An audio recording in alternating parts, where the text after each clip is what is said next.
Hi hello welcome to our channel V N Creativities. இன்றைக்கி நம்ம சேனலில் எதை பற்றி பார்க்க போகிறோம்னா, ஒரு சூப்பரான செம்ம டேஸ்டான மஷ்ரூம் பிரியாணி ஈஸியாக எப்படி செய்யலாம் அப்படின்றது தான் பார்க்க போகிறோம்.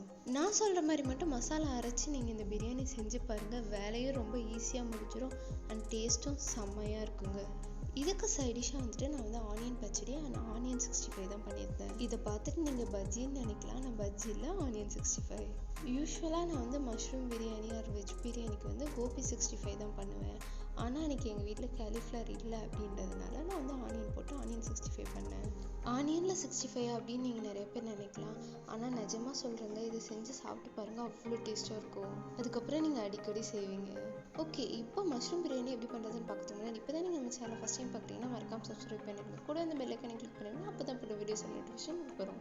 இதுக்கு ஃபஸ்ட்டு நம்ம மசாலா ரெடி பண்ணிடலாம். இதுக்கு ஃபஸ்ட்டு ஒரு மிக்ஸி ஜாரில் 2 விரல் சைஸ் இஞ்சி அண்ட் நல்லா ஒரு கட்டி பூண்டு, இது கூட ஒரு கைப்பிடி அளவுக்கு பார்த்தீங்கன்னா ஒரு சின்ன துண்டு பட்டை, 4 லவங்கம், ஒரு அன்னாச்சி மொக்கு, ஒரு சின்ன துண்டு கல்பாசி, ஒரு மராட்டி மொக்கு சேர்த்து அரைச்சிடலாம். இது அப்படியே இருக்கட்டும். இப்போ ஒரு குக்கர் அடுப்பில் வச்சு அதில் வந்து கொஞ்சமாக எண்ணெய் ஊற்றிடலாம். நான் இங்கே ஒரு 3 டேபிள் ஸ்பூன் அளவுக்கு எண்ணெய் ஊற்றிருக்கேன். எண்ணெய் நல்லா சுடணும். 2 மராட்டி மொக்கு, ஒரு ஏலக்காய், 100 அன்னாச்சி பூ போட்டுடலாம். இது கூடவே ஒரு பெரிய பிரியாணி இலையை வந்து சேர்த்துக்கலாம். இப்போ இது எல்லாத்தையும் சேர்த்து எண்ணெயிலே நல்லா வதக்கிடலாம். அடுத்ததாக ஒரு பெரிய வெங்காயத்தை ஸ்லைஸ் பண்ணி வச்சுருக்கேன், அது கூடவே ஒரு பச்சை மிளகாய் கீரை வச்சுருக்கேன், இது ரெண்டையும் இதில் ஆட் பண்ணிடலாம். இப்போ இது எல்லாத்தையும் சேர்த்து இந்த எண்ணெயிலே நல்லா வதக்கிடலாம். இந்த வெங்காயம் இந்த எண்ணெயிலே நல்லா வதங்கி அது கலர் டிரான்ஸ்பரண்ட் ஆகி நல்லா கண்ணாடி பதத்துக்கு வரணும், அந்தளவுக்கு இதை நம்ம நல்லா வதக்கணும். வெங்காயம் ஓரளவுக்கு நல்லா வதங்கினதுக்கப்புறமா நம்ம அரைச்சி வச்சுருக்கோம் இல்லையா பேஸ்ட், அதை இதோட ஆட் பண்ணிக்கலாம். அதையும் இதோட சேர்த்து இந்த எண்ணெயில் வந்துட்டு நல்லா வதக்கிடலாம். இந்த பேஸ்ட் ஆட் பண்ணதுக்கப்புறமா அடுப்பு கொஞ்சம் லோ ஃப்ளேமில் வச்சுருங்க, ஏன்னா சீக்கிரமே இது அடிப்பிடிச்சிடும். இந்த மசாலாலாம் நல்லா வதங்கி அதில் இருக்க பச்சை வாசம் போய் அதுலேருந்து எண்ணெய் தனியாக பிரிஞ்சு வரணும், அந்தளவுக்கு இதை நம்ம நல்லா வதக்கிடணும். இப்போ பாருங்கள், அந்த பேஸ்ட் நல்லா வதங்கி அதுலேருந்து எண்ணெய் தனியாக பிரிஞ்சு வந்துருச்சு. இப்போ இந்த ஸ்டேஜில் நான் ஒரு 3 தக்காளி நீளவாக்கில் கட் பண்ணி வச்சுருக்கேன், அதை இதோட ஆட் பண்ணிக்கலாம். இப்போ இதையும் சேர்த்து இந்த மசாலாவோட நல்லா நம்ம வதக்கிக்கலாம். அடுத்ததாக இது கூட நல்லா ஒரு கைப்பிடி அளவுக்கு வந்து புதினா இலைகளை வந்து ஆட் பண்ணிக்கிறேன். இப்போ இதையும் இதோடு சேர்த்து நம்ம நல்லா வதக்கிடலாம். அடுத்ததாக இந்த தக்காளி வதங்குறதுக்கு தேவையான அளவு மட்டும் உப்பு சேர்த்துடலாம். உப்பு சேர்த்துட்டு அதை நல்லா வந்து வதக்கி விட்டுடலாம். நம்ம உப்பு சேர்க்கும் போது தக்காளி சீக்கிரமாக வதங்கிடும், அதுக்காக தான் இப்போ கொஞ்சமாக உப்பு சேர்க்கறது.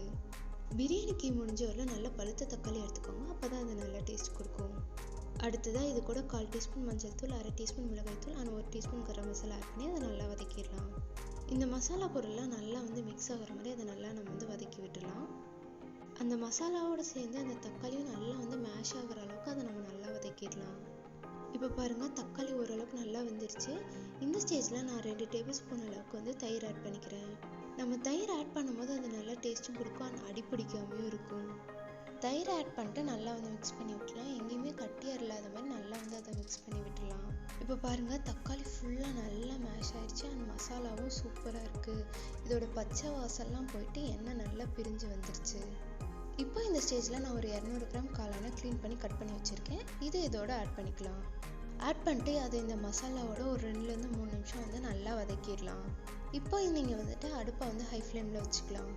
எப்பயுமே மஷ்ரூம் கொஞ்சம் நல்லா தண்ணி விடும், ஸோ அது அந்த மசாலாலே நல்லா வதக்கும் போது அதுலேருந்து நிறைய தண்ணி விடும். பாருங்கள் எந்த அளவுக்கு தண்ணி விட்டுருக்கு அப்படின்ட்டு. கிட்டத்தட்ட இதுவே 1 டம்ளர் அளவுக்கு தண்ணி ஆயிடுச்சு. அடுத்ததாக இதில் வந்து நம்ம தேவையான அளவு தண்ணி ஊற்றிக்கலாம். நீங்கள் வந்து வழக்கமாக ஊற்றுற தண்ணியை விட ஒரு 1/2 டம்ளர் கம்மியாகவே ஊற்றுங்க. இப்போ இதுக்கு தேவையான அளவு உப்பு ஆட் பண்ணிடலாம். உப்பு ஆட் பண்ணிட்டு நல்லா வந்து கலந்து விட்டுடலாம். அடுத்ததாக இப்போ இதில் வந்து நம்ம ரைஸ் ஆட் பண்ணிடலாம்.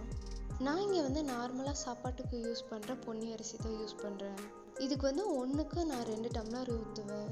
உங்ககிட்ட என்ன அரிசி இருக்கோ அதுக்கேற்ற மாதிரி நீங்கள் வந்து தண்ணி ஊற்றிக்கோங்க. மொத்த டம்ளரில் ஒரு 1/2 டம்ளர் இல்லது 1 டம்ளர் குறைச்சே ஊற்றுங்க. கடைசியாக இது மேலே புதினா இலைகளை தூவி நல்லா வந்து மிக்ஸ் பண்ணி விட்டுடலாம்.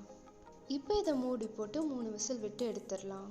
இப்போ பாருங்கள், 3 விசில் வந்து ப்ரெஷர் எல்லாம் அடங்கிருச்சு. இப்போ இதை ஓப்பன் பண்ணி பார்த்துடலாம். அவ்வளோதாங்க, நம்ம செம்ம டேஸ்டான மஷ்ரூம் பிரியாணி சூப்பராக ரெடி ஆயிடுச்சு. இதை இனிமேல் ஃபுல் கட்ட வேண்டியதுதான். எனக்கு வந்து சின்ன வயசுலேருந்தே மஷ்ரூம் பிரியாணினா ரொம்ப பிடிக்குங்க. நான் நான்வெஜ் பிரியாணியை விட அதிகமாக விரும்பி சாப்பிட்றது மஷ்ரூம் பிரியாணி தாங்க.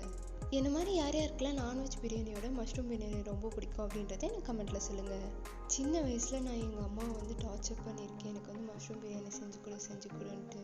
ஆனால் அதை கட் பண்ணி க்ளீன் பண்ணும் போது தாங்க எனக்கு தெரியுது அது செய்கிறது எவ்வளோ கஷ்டம்ட்டு. ஏன் எங்கள் அம்மா அதை வந்து செய்யணுன்னா அவ்வளோ யோசித்தாங்க அப்படின்றது எனக்கு இப்போ தாங்க புரியுது. இப்போல்லாம் நான் இதை வந்துட்டு எப்போயாவது எனக்கு ரொம்ப ஆசையாக இருந்தது அப்படின்னா மட்டும்தான் நான் செய்வேன், இல்லை என் ஹஸ்பண்ட் கேட்டால் செய்வேன். ஏன்னா மஷ்ரூமை க்ளீன் பண்ணுறது வந்து ரொம்ப டைம் எடுத்துக்குதுங்க. அதோட தோல் ஃபுல்லாக உரித்து அதுக்கப்புறம் கட் பண்ணி அதுக்கு வந்து நிறைய டைம் எடுத்துருதுங்க. உங்களில் யாருக்காவது மஷ்ரூமை வந்து சீக்கிரமாக வந்து க்ளீன் பண்ணுற மெத்தட் ஏதாவது தெரியும் அப்படின்னா எனக்கு கமெண்ட்டில் சொல்லுங்கள், அது எல்லாத்துக்கும் யூஸ்ஃபுல்லாக இருக்கும். இந்த வீடியோ என்ன மாதிரி யாருக்கு மஷ்ரூம் பிரியாணி ரொம்ப பிடிக்குமோ அவங்களுக்கு ஃபார்வர்ட் பண்ணுங்கள். அண்ட் மறக்காமல் இதை செஞ்சு பார்த்தே எப்படி இருந்ததுன்னு எனக்கு கமெண்ட்டில் சொல்லிடுங்க. இந்த வீடியோ பிடிச்சிருந்தா லைக் பண்ணுங்கள், ஷேர் பண்ணுங்கள், கமெண்ட் பண்ணுங்கள், அண்ட் மறக்காமல் சப்ஸ்கிரைப் பண்ணிடுங்க. தேங்க்யூ ஃபார் வாட்சிங். Bye by.